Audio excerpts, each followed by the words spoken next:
Have you ever experienced that chilling silence when an avoidant attachment style withdraws?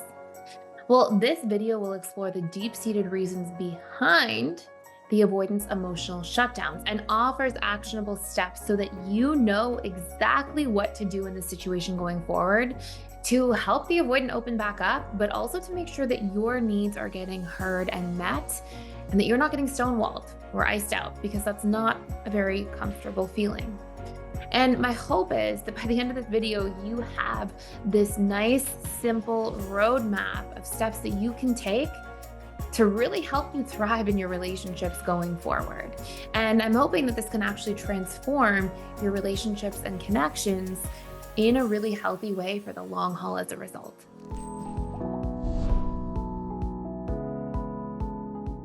So, if you haven't already seen the previous video that I made about this, it was sort of the core underlying reasons for why the silent treatment happens. And at a very high level, in some cases, we have people who use the silent treatment, yes, as a control mechanism to hurt somebody, to manipulate somebody, to elicit an emotional reaction, to see that the person does care. And it can be really unhealthy and toxic in those cases. However, I would say, the vast majority of the time, it doesn't fall into that category. It usually falls into one of three major other underlying reasons. One, somebody that doesn't know how to communicate their feelings and they're trying to soothe and they don't really have effective strategies. So their coping mechanism, if they're more avoidant, is to literally just withdraw into themselves and they stonewall as a means of like trying to figure out what's going on inside of them. And they're really relying on themselves to kind of equilibrate and get back to normal.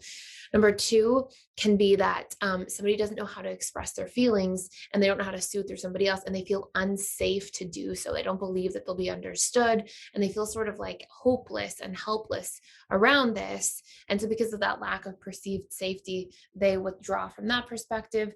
And another main reason that we'll see is somebody who doesn't, they're like upset and they don't trust themselves not to say something angry and mean, and these people tend to really feel like words can hurt, and they worry that words will hurt and they feel like if open my mouth or try to say anything, it's not going to be nice, so I better just like withdraw into myself until I'm not so angry, and then I'll try to have a conversation. So those are the major like reasons that we'll see the most often.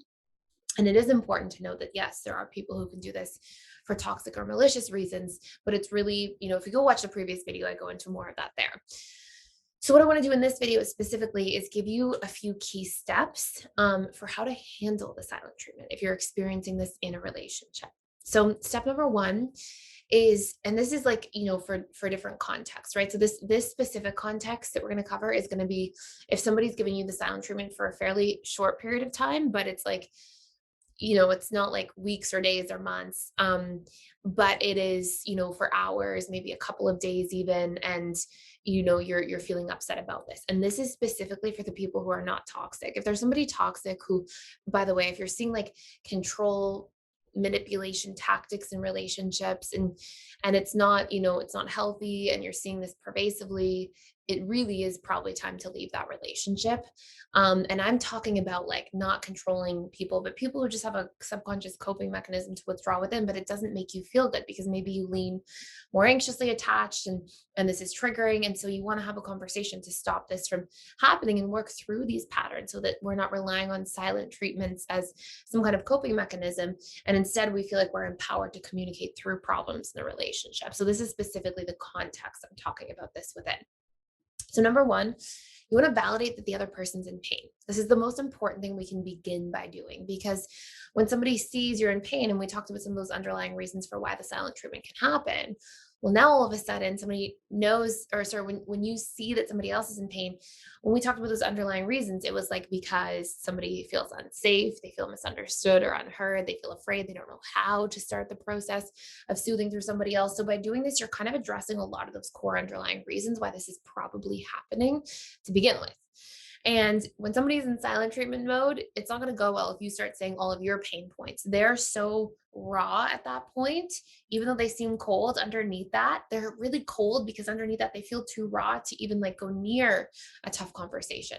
So when you can say to this person, hey, I know you're pulling away, I know you're pulling back, and I know it's because you're in pain. And I want to have a healthy conversation to understand what's going on with you. And in order to do so, I also need you to communicate when you're ready. So that's step one. It's saying, I see that you're in pain. I know you're in pain. I want to know your pain and come to understand it. But I'm not going to guess. Like, I can't, that my job is not to be a mind reader. I need you to communicate. And I'm here to hold space for that. Okay. So that's really step one. Step two, in the same breath, after you sort of finish that sentence, you also need to let the person know that the silent treatment doesn't make you feel good. So you can let them know what you're feeling. So you may say something to follow up that past sentence with, and also, I start feeling afraid and really disconnected when you pull back. And so I'm really looking forward to having a healthy conversation as soon as you feel comfortable.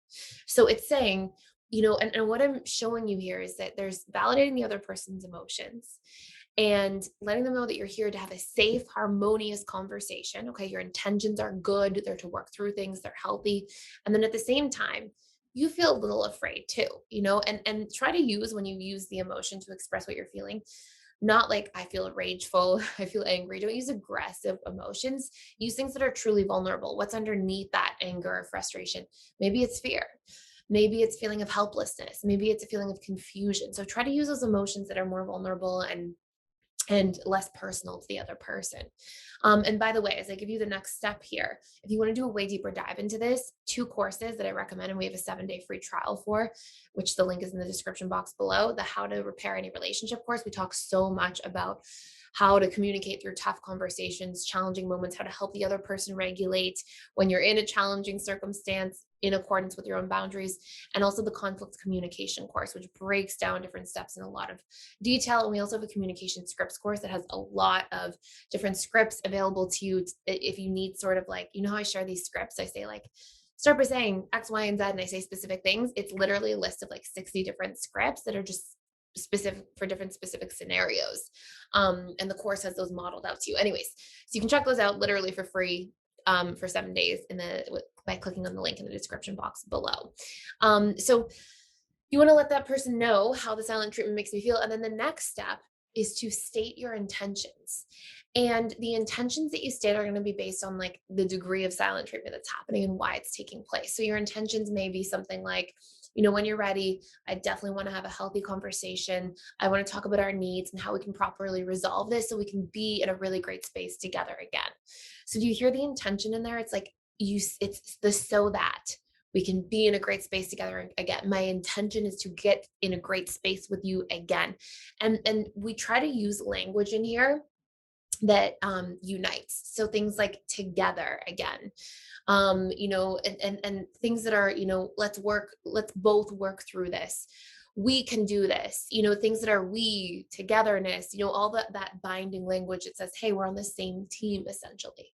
Now, if you're in a different situation where there's been more of a long-term silent treatment, and maybe this is because somebody feels unsafe to share, and maybe there is like something really painful or challenging that happened in the relationship dynamic that led up to that. Another sort of variation of this would be to say, we don't have to sort out everything at once. Even if we just work through one small thing per day that puts us in a more positive direction, a bunch of small steps over the course of time is going to lead to a lot of really great outcomes. And so the more you can just make everything clear, specific to the situation by stating those intentions and then opening the dialogue from there, that is how you're going to start to see somebody be willing to come out of the silent treatment. So just in summary there, validate that you know that they're in pain. Let them know that you want to have a healthy conversation. Okay.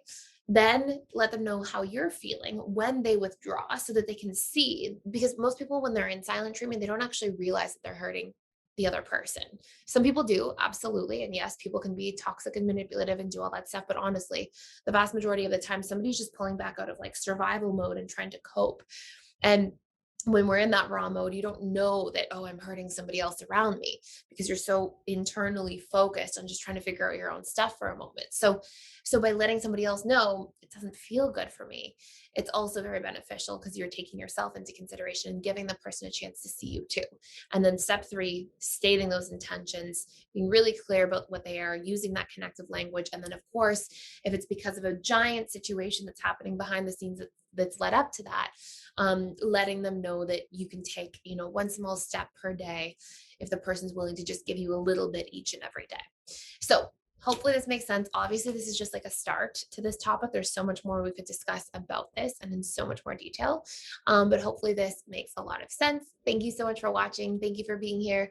Please like, share, and subscribe if you haven't already. And don't forget, you can check out the courses in that link to the 7-day free trial below. And I will see you in the next video.